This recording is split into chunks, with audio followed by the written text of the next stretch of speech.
ಈಗ ತುಂಬ ಜನಕ್ಕೆ ಓಪನ್ ಪೋರ್ಸ್ ಆಗುತ್ತೆ ಈ ಮುಖದಲ್ಲಿ. ಅಂಥವ್ರಿಗೆ ಏನು ಮೆಡಿಸಿನ್ನ ಯೂಸ್ ಮಾಡಬೇಕು ಡಾಕ್ಟರ್? ಓಪನ್ ಪೋರ್ಸ್ ಅನ್ನೋದು ಸ್ವಲ್ಪ ಕೆಲವು retinol base creams long term use ಮಾಡೋದ್ರಿಂದ ಸ್ವಲ್ಪ ಚೇಂಜ್ ಇರುತ್ತೆ. ಬಟ್ ಅಷ್ಟು ಪ್ರಮಾಣದಲ್ಲಿ ಓಪನ್ ಪೋರ್ಸ್ ಟ್ರೀಟ್ ಮಾಡೋದು ಕಷ್ಟ. ಆದರೆ ಕೆಲವು ಹೈ ಎಂಡ್ ಲೇಸರ್ಸ್ ಇಂದ ಸ್ವಲ್ಪ ಕಮ್ಮಿ ಮಾಡ್ಬೋದು, ಸ್ವಲ್ಪ ಬೆಟರ್ ಅಪಿಯರೆನ್ಸ್ ಕೊಡ್ಬೋದು.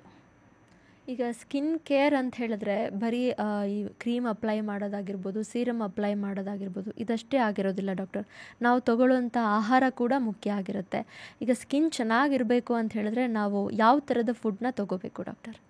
ಸ್ಕಿನ್ ಕೇರು ನಾವು ಆಚೆಯಿಂದ ಯೂಸ್ ಮಾಡೋ ಪ್ರಾಡಕ್ಟ್ಸ್ ಬಿಟ್ಟು ನಾವು ಒಳಗಡೆಯಿಂದ ಏನು ನ್ಯೂಟ್ರಿಷನ್ ನರಿಷ್ಮೆಂಟ್ ಕೊಡ್ತೀವಿ ಸ್ಕಿನ್ಗೆ, ಅದು ತುಂಬ ಇಂಪಾರ್ಟೆಂಟ್ ಆಗುತ್ತೆ.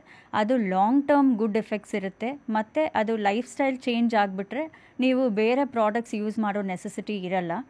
ಸೊ ಆಹಾರ ಪದ್ಧತಿಯಲ್ಲಿ ತುಂಬ ಮಾರ್ಪಾಡುಗಳು ಮಾಡ್ಕೋಬೇಕಾಗತ್ತೆ. ಇವಾಗ ನಮ್ಮ ಡಯಟಲ್ಲಿ fruits, vegetables, dry fruits, nuts ಇವೆಲ್ಲ ಹೆಚ್ಚಿನ ಪ್ರಮಾಣದಲ್ಲಿ ತಗೋಬೇಕು. ಮೇನ್ಲಿ ವೈಟಮಿನ್ಸ್, ಮಿನರಲ್ಸ್ ಎಲ್ಲ ತರಕಾರಿ, ಸೊಪ್ಪು, ಹಣ್ಣು ಇದರಲ್ಲಿ ಇರುತ್ತೆ. ಸೊ ಪ್ರತಿನಿತ್ಯ ಅಟ್ಲೀಸ್ಟ್ 3 ಥರ ವೆಜಿಟೇಬಲ್ಲು, 3 ಥರ ಫ್ರೂಟ್ ತಗೋಬೇಕು. ಸ್ವಲ್ಪ ಪ್ರಮಾಣದಲ್ಲಾದರೂ ಈ ಥರ ತಗೋಬೇಕು. ಮತ್ತು ಪ್ರೋಟೀನ್ ಇರಬೇಕು ಫುಡ್ಡಲ್ಲಿ. ಒಮೆಗಾ 3 ಅಂತ ಹೇಳ್ತೀವಿ. ನಾನ್ ವೆಜಿಟೇರಿಯನ್ಸ್ ಆದರೆ ಫಿಶ್ಶಿಂದನೂ ಒಳ್ಳೆ ಒಮೆಗಾ 3 ಫ್ಯಾಟಿ ಆಸಿಡ್ಸ್ ಎಲ್ಲ ಸಿಗುತ್ತೆ. ಅದು ಬಿಟ್ಟು ನೀರು ಸೇವಿಸಬೇಕು. ಒಳ್ಳೆ amount of water is important to be taken. At least 1 to 2 liters of water per day is compulsory. ಈಗ ಮೋಸ್ಟ್ ಕಾಮನ್ ಪ್ರಾಬ್ಲಮ್ ಏನಾಗ್ಬಿಟ್ಟಿದೆ ಅಂತ ಹೇಳಿದ್ರೆ dark circle.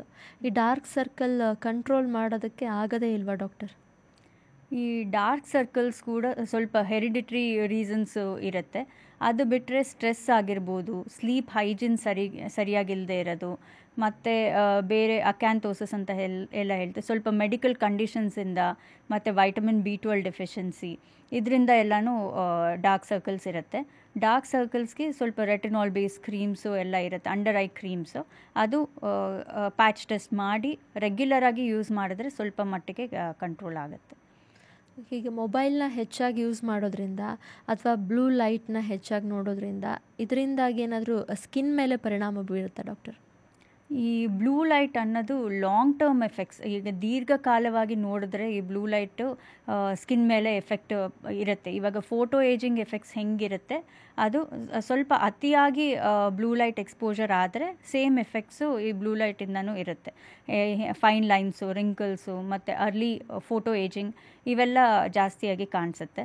So blue light screen time ಹೆಚ್ಚು ಯೂಸ್ ಮಾಡೋರು ಕೂಡ ಈ ವರ್ಕ್ ವೈಸ್ ಎಲ್ಲ ಸನ್ಸ್ಕ್ರೀನ್, ಬ್ಲೂ ಲೈಟ್ ಕವರ್ ಆಗೋದು, ಬ್ರಾಡ್ ಸ್ಪೆಕ್ಟ್ರಮ್ ಸನ್ಸ್ಕ್ರೀನ್ ರೆಗ್ಯುಲರ್ ಆಗಿ ಯೂಸ್ ಮಾಡೋದು ಒಳ್ಳೆಯದು. ಮತ್ತು ಅನ್ನೆಸೆಸರಿ ಸ್ಕ್ರೀನ್ ಟೈಮ್ನ ಡೆಫಿನೆಟಾಗಿ ಲಿಮಿಟ್ ಮಾಡಬೇಕು. ಅದು ಇಂಡೈರೆಕ್ಟ್ಲಿ ಸ್ಕಿನ್ನು, ಹೇರು ಎಲ್ಲ ಹೆಲ್ದಿಯಾಗಿರೋದಕ್ಕೆ ಯೂಸ್ ಆಗುತ್ತೆ. ಒಳ್ಳೆ ಸ್ಲೀಪ್ ಹೈಜೀನ್ ಮೇಂಟೈನ್ ಮಾಡೋದು, ಸ್ಕ್ರೀನ್ ಟೈಮ್ ರೆಡ್ಯೂಸ್ ಮಾಡೋದು. ಕೆಲವರು ಏನು ಮಾಡ್ತಾರೆ ಅಂದರೆ ಇವಾಗ ರಾತ್ರಿ ಮಲ್ಗೋ ಟೈಮಲ್ಲಿ ಸ್ಕ್ರೀನ್ ನೋಡೋದು, ಅದು they think it's a kind of relaxation, but indirectly it will add to your stress. ಆ ಸ್ಲೀಪ್ ಸೈಕಲ್ ಡಿಸ್ಟರ್ಬ್ ಆಗೋದ್ರಿಂದ ಅದು ಇಂಡೈರೆಕ್ಟಾಗಿ ಸ್ಟ್ರೆಸ್ ಆ್ಯಡ್ ಮಾಡಿ ಸ್ಕಿನ್ಗೆ ಮತ್ತು ಹೇರ್ಗೆ ಎಲ್ಲ ಅಫೆಕ್ಟ್ ಆಗುತ್ತೆ. ಸೊ ಸ್ಕ್ರೀನ್ ಟೈಮ್ ರೆಡ್ಯೂಸ್ ಮಾಡ್ಕೊಳ್ಳೋದು ತುಂಬ ಇಂಪಾರ್ಟೆಂಟ್.